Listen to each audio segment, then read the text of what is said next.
GIC Alhamdulillahirabbil alamin, kembali lagi dalam program Fikih Muamalat, dan tentunya tadi sudah dibahas panjang oleh Ustadz Ade Kurniawan mengenai akad dalam Islam, dan tentunya tadi sudah dijelaskan mengenai rukun-rukun dari akad, terutama akad jual beli ya. Ada 3 hal tadi. Yang pertama adalah al-akidani, yang kedua adalah mengenai objeknya, yang ketiga yang nanti kita akan bahas bersama-sama mengenai sigot. Sigot ini amat sangat penting. Bahkan tadi sudah dikatakan bahwa ulama mendefinisikan rukun itu satu, yaitu sigot. Berarti sigot ini adalah sangat-sangat penting dalam hal jual beli. Nah, nanti kita akan dijelaskan seperti apa macam-macam sigot itu sendiri, dan tentunya insya Allah kita akan saksikan bersama. Baik Ustadz, nah boleh dijelaskan Ustadz, tadi masih terputus tuh. Tadi yang pertama adalah al-akidani, yang kedua adalah objek, yang ketiga sigot ucapan. Ucapan amat penting. Silakan Ustadz dibahas. Mitra JC yang dimulakan Allah, ya, secara umum sigot itu adalah sebuah interaksi atau ungkapan ya yang menunjukkan terjadinya serah terima dalam akad. Ya, ada ijab, ada qabul. Ya, ijab itu menawarkan, qabul itu menerima. Nah, permasalahannya nanti, apakah yang disebut dengan sigot itu hanya sebatas ucapan atau ada jenis-jenis lain? Ya. Secara spontan, ya, biasanya kita mendengar kata sigot itu, karena ini sudah masuk bahasa Indonesia juga, ya, sigot itu. Bahkan kalau kita menikah itu sudah jadi bahasa Indonesia, ada sigot taklid. Ya, taklid itu kan, sigotnya itu ucapan. Ya. Jadi jenis pertama daripada sigot itu adalah lafal atau ucapan. Ya, misal, Mas Tipo, saya jual HP saya ya, dengan harga sekian, lalu kemudian Mas Tipo, oke, saya terima. Nah, itu sudah dalam bentuk akad, ya, dalam bentuk sigot yang sah untuk akad. Lalu yang kedua, Mitra JIC, ada juga ya, jenis sigot itu tidak melalui lafal atau ucapan, tetapi dalam bentuk pernyataan atau tulisan. Ya, ini biasanya terjadi dalam akad-akad kontemporer yang dia membutuhkan semacam tanda bukti, ya, tanda bukti dalam akad yang nanti dibutuhkan di kemudian hari. Dan biasanya penjualannya itu penjualan, kalau dalam jual beli itu penjualan yang biasanya agak besar ya, atau akad-akad lain selain jual beli tapi objeknya itu besar. Atau biasanya terjadi pada dua pihak yang dia berjauhan, sehingga mereka tidak bisa bertemu langsung mengucapkan akad. Kalau kita kan ketemu nih, ya, saya mau jual HP saya, Mas Tipo langsung terima, it's okay. Tapi kalau misalkan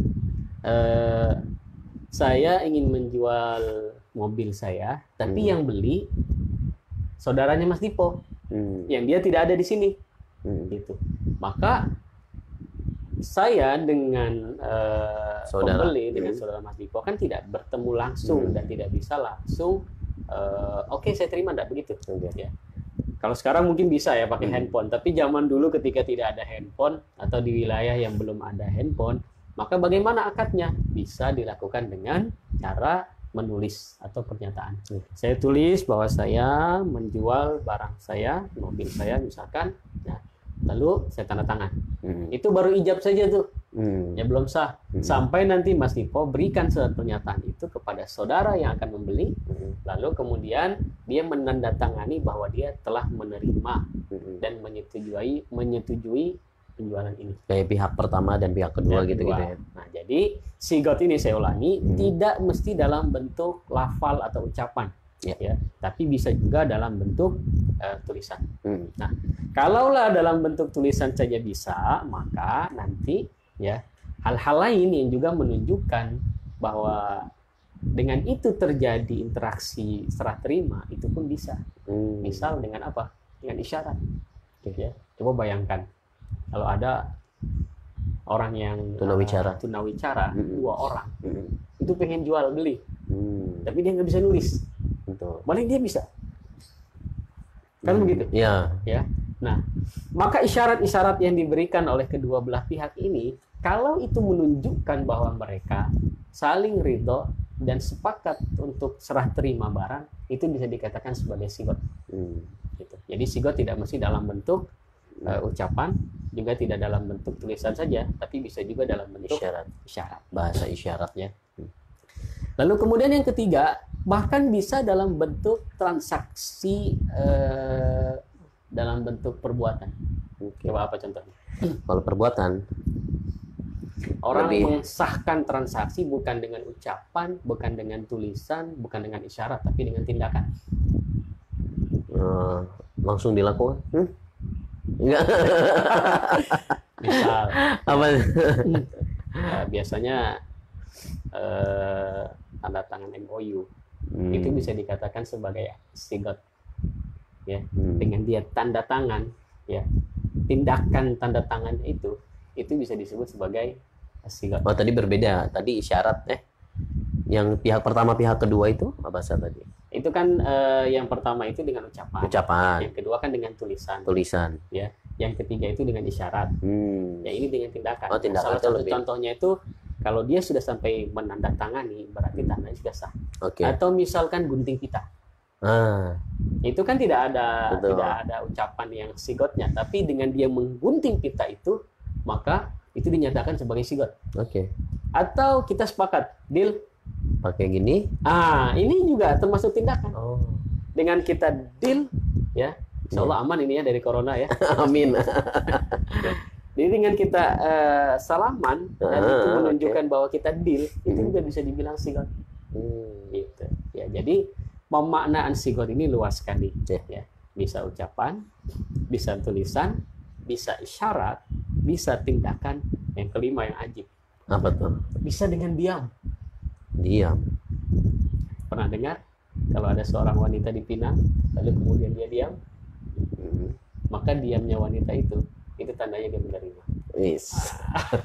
Tapi itu bagi apa itu, Sat?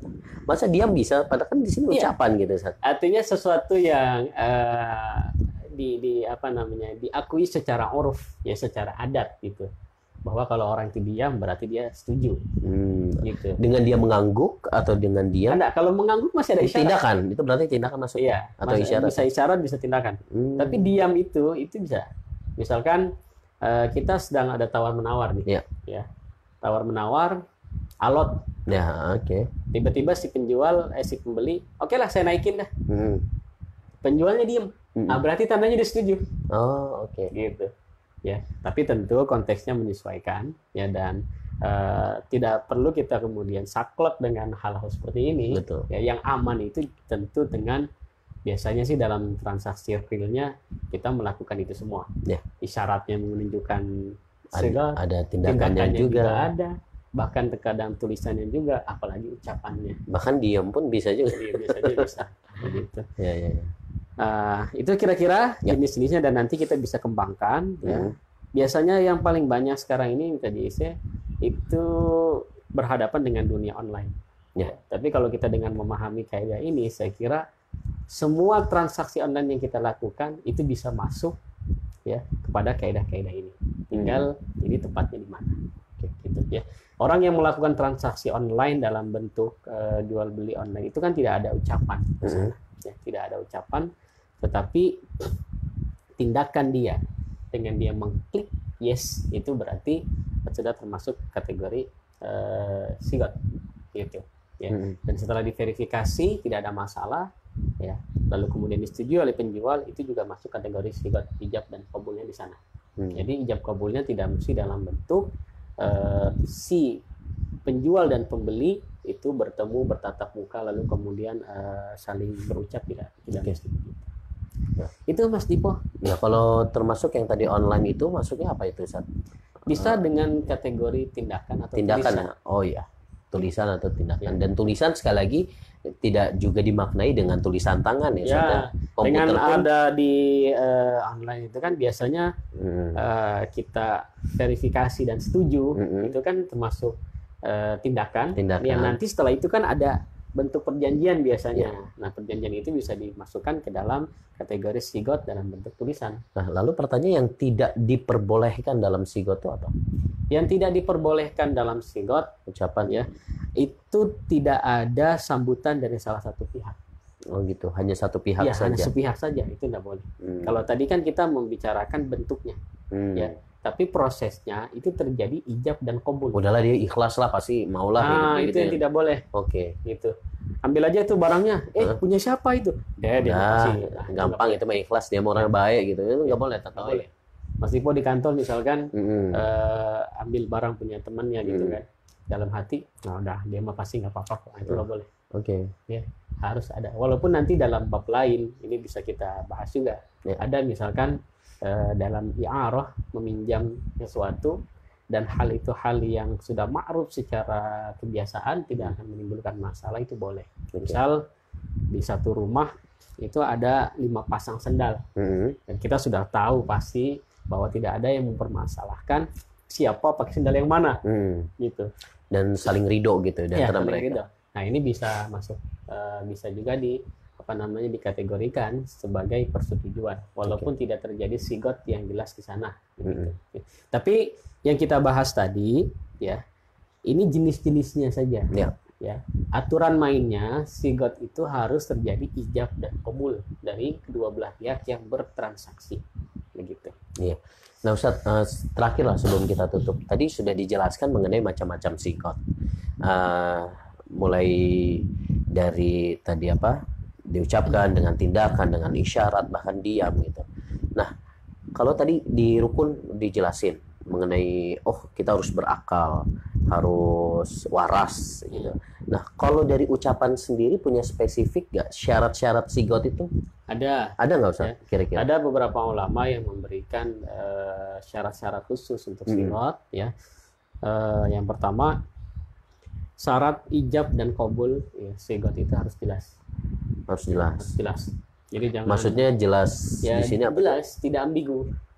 Ya tidak ambigu. Iya atau tidak gitu ya? Ya saya jual HP saya dengan harga itu kan nggak jelas tuh berapa gitu kan. Ya, 5.000 misalkan gitu ya, itu harus jelas ya.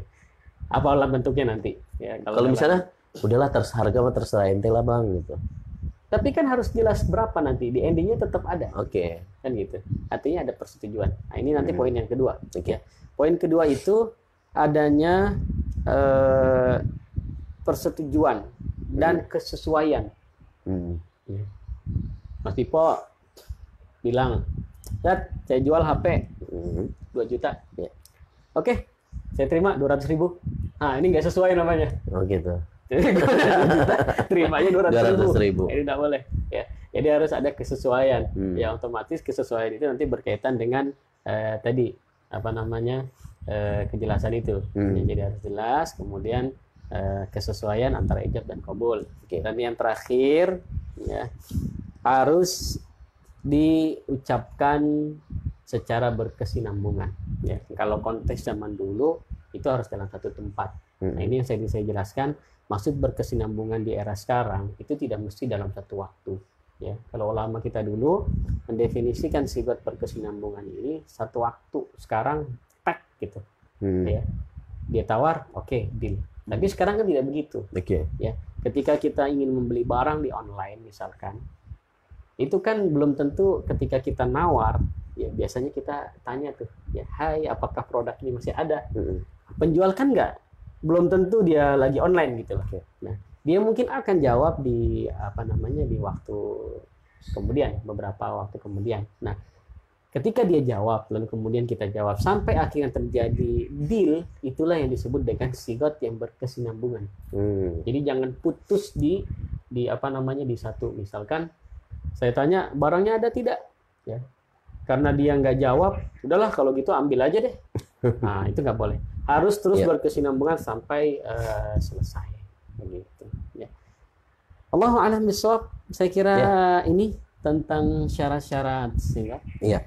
Sebenarnya masih banyak lagi Ustaz ya, karena kalau kita bicara tentang akad-akad yang diperbolehkan dalam Islam, terutama dalam hal jual beli, ini begitu amat panjang. Belum nanti kita membahas tentang syarat-syarat akad tadi itu apa, kemudian apa saja yang termasuk hak pilih dalam Islam, khiyar majelis, khiyar ta'yin, kemudian khiyar aib. Ini istilah-istilah yang baru Bang Dipo dengar. Nanti insya Allah kita akan bahas di lain kesempatan di program kajian fikih muamalah bersama Ustaz Ade Kurniawan di setiap hari Jumat di jam yang sama dari pukul 10 siang sampai pukul 11.30 waktu Indonesia Barat. bermanfaat. Mitra JC, terima kasih untuk Anda yang sudah bergabung melalui Facebook, melalui FM di 107.7, dan Bang Dipo juga ucapkan terima kasih untuk Anda yang sudah like, komen, dan subscribe untuk di GIC Channel dan Jakarta Islamic Center. Semoga apa yang kita sampaikan pada kesempatan hari ini bermanfaat untuk kita semua, terutama menjadi satu panduan hidup kita tentunya dalam bermuamalah ya, karena dengan kita belajar dan mengetahui muamalah berarti kita juga memutus mata rantai dari riba. Ini kan COVID nih, ini riba nih kan, riba udah merajalela nih. Dengan kita tahu kajian fikih muamalah, insya Allah kita sudah termasuk orang-orang yang bertakwa, orang-orang yang tentunya menanamkan akidah dalam hidup kita. Oke, terima kasih. Saatnya Bang Dipo Usman dan Ustadz Ade Kurniawan pamit undur diri. Saksikan kembali hari Jumat insya Allah di jam yang sama dari pukul 10 sampai pukul 11.30. Billahi taufiq wal hidayah. Wassalamualaikum warahmatullahi wabarakatuh. Terima kasih Ustadz Ade. Ya.